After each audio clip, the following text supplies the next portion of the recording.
स्वतंत्रता दिवस से पहले मथुरा प्रशासन द्वारा बीएसए कॉलेज में विभाजन विभीषिका स्मृति दिवस के अंतर्गत एक प्रदर्शनी लगाई गई तथा विभाजन विभीषिका पर आधारित डॉक्यूमेंट्री फिल्म भी दिखाई गई।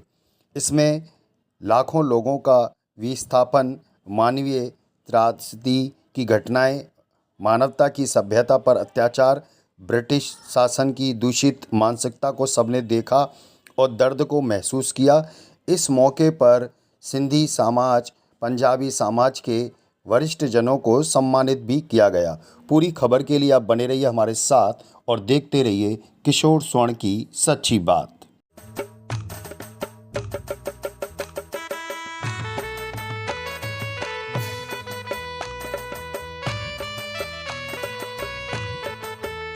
विभाजन विभीषिका स्मृति दिवस पर आयोजित गोष्ठी में मथुरा के जिलाधिकारी शैलेंद्र कुमार सिंह, मुख्य विकास अधिकारी मनीष मीना, माननीय सांसद प्रतिनिधि जनार्दन शर्मा जी, जॉइंट मजिस्ट्रेट रिंकू सिंह राही ने विभाजन के कारण विस्थापित हुए परिवारों के सदस्यों को सम्मानित किया, जिसमें सिंधी समाज से रामचंद खत्री, बसंतलाल मंगलानी, जामनदास नाथानी तथा पंजाबी समाज से मदन मोहन मंगल, मलिक अरोड़ा, दिनेश आनंद पापे और सिख समाज से सरदार सतनाम सिंह, गुरनेल सिंह, जगदीश सिंह चावला आदि को शॉल पहनाकर नारियल भेंट किया गया। जिलाधिकारी शैलेंद्र कुमार सिंह ने कहा कि हम लोग अपनी प्रिय मातृभूमि के उन बेटे एवं बेटियों को नमन करते हैं जिनको भारत विभाजन के दौरान अपने प्राण न्यौछावर करने पड़े थे। ऐसे लोगों की याद में तथा भारत की वर्तमान एवं भावी पीढ़ियों को विभाजन के दौरान लोगों द्वारा सही गई यातना एवं वेदना का स्मरण दिलाने के लिए विभाजन विभीषिका स्मृति दिवस के रूप में मनाया गया है।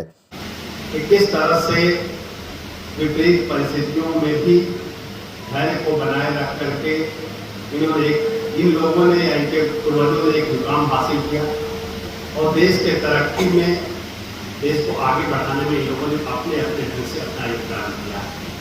हम लोग विश्व की बात करते हैं तो जीव समाज जो होता है उसके बारे में हम कहते हैं कि पूरे विश्व के व्यापार को कंट्रोल करता है। और जब हम हिंदुस्तान की बात करते हैं तो हम कहते हैं सिंधी और पंजाबी और सिख पूरे व्यवसाय पर, पूरे बिजनेस कम्युनिटी पर अपना होल्ड किए हुए हैं। और क्यों किए हुए हैं? अपनी मेहनत और अपनी लगन और अपनी ईमानदारी और अपने विजन के चलते आज होल्ड किए हैं। इस अवसर पर 2 मिनट का मौन भी रखा गया। कार्यक्रम में विभाजन के दौरान विस्थापित परिवारों के सदस्यों ने अपनी भावनाएं व्यक्त करीं और अपने दर्द को बयान किया कि किस तरीके से उनके बुजुर्गों को सब कुछ सहना पड़ा। अपने ही देश में वे बेगाने बन गए और शरणार्थी बनकर घूमते रहे अपने जगह की तलाश में। कोई कहाँ भटका, कोई कहाँ भटका और इस तरीके से सब ने अपने अपने दर्द को बयान किया। ऐसे में सिंधी समाज के वरिष्ठ जन श्री रामचंद खत्री ने कहा कि हमारे बुजुर्गों द्वारा इस आज़ादी में अपने परिवारों की कुर्बानी दी, जिन्होंने अपनी जन्मभूमि छोड़कर अखंड भारत के विभाजन में जिसको जहाँ भी स्थान मिला वहीं ठहर गया। शुरुआत में बहुत संघर्ष किया, लेकिन हमारे बुजुर्गों ने मेहनत और ईमानदारी को संबल बनाते हुए आत्मविश्वास के साथ हर क्षेत्र में उच्च मुकाम को हासिल किया। आज चाहे व्यापार हो या फिल्म जगत या फिर राजनीतिक भूमिका में, हर जगह सिंधी समाज का प्रतिनिधित्व मिलेगा। वर्णन जितना किया जाए उतना कम है, क्योंकि कुर्बानी तो हम लोगों ने दी। हमारे कितने महिलाओं के साथ अत्याचार हुआ, कितने हमारे भाइयों के साथ अत्याचार हुआ, कितने हमारे बुजुर्गों के साथ अत्याचार हुआ, फिर भी हम अपनी हिंदुत्व को बचाने के लिए हिंदुस्तान में आए। और सबसे पहले हम लोग जो पाली वगैरह में जो है बने हुए थे उसमें हमारे बड़े लोग रहे। उसके बाद सन 48 में हम लोग मथुरा आए। मथुरा में हम लोगों ने जो मेहनतें की, फड़ लगाए और फेरी की, उसके बाद हम इस मुकाम पे पहुंचे हैं जो आज सिंधी समाज, पंजाबी समाज, सिख समाज ने अपना वतन में आके अपना आतिश किया है।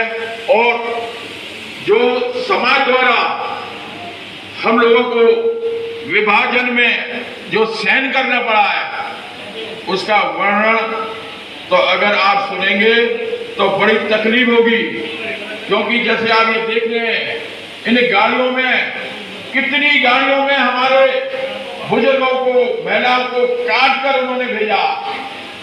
ये तो हमारे यहाँ के जो हमारे थे माने अधिकारी लोग भी थे और नेता लोग भी थे और हमारे रजवाड़े के लोग भी थे, उन्होंने जो है उनको जवाब दिया। तब जाके उन्होंने कहा था आप खाली हाथ हिंदुस्तान जा सकते हैं। हमारे बड़ों ने कहा हम खाली हाथ ही जाएंगे, क्योंकि हम लोग मेहनत कश हैं और मेहनत करके उस मुकाम पे पहुंचेंगे जिस मुकाम पे हम पहले अखंड भारत में रहते थे। पाकिस्तान का नाम बाद में पड़ा है। अजन का दर्द तो जो हमारे समाज द्वारा सहा गया है उसका वर्णन करना कठिन है। जय हिंद, जय भारत, वंदे मातरम, वंदे मातरम। गोष्ठी में रामचंद खत्री, बसंत लाल मंगलारी, जामन दास नाथानी के साथ अन्य वरिष्ठ जन सिंधी समाज के भी शामिल हुए।